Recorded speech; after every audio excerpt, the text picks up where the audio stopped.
Bon dia.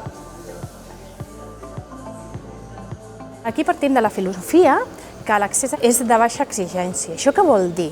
L'única norma que hi ha és que quan la persona entra aquí, l'únic que li demanem és que tingui respecte amb els altres companys i amb els professionals. No se'l jutjarà, se l'acceptarà tal com vingui, no se li posarà d'entrada normes, i el que nosaltres prioritzem és treballar amb el vincle de la persona, és la vinculació.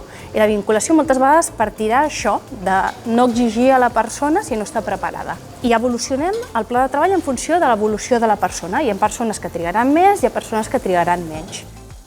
A mí me gusta más. A mí también me gusta más esto. Tengo más libertad. Además, una cultura diferente. Y estamos muy acogidos. Es como una familia. Porque aquí no nos controlan tanto, entramos y salimos, nos tomamos nuestros cafelitos, nuestros cigarritos y hablamos y estamos más en compañía. Te ponen comida de todo variado, pescado, carne, verdura. El lloc on han de residir les persones és a la comunitat. L'hospital no és un lloc per viure. Quan vam començar vam veure que era un espai molt potent per començar a recuperar aquestes persones i que també la conseqüència era una disminució d'ingressos important i que de mica en mica podien recuperar vincles i el vincle és una eina de recuperació perquè són persones que elles mateixes no confien en que se'n sortiran.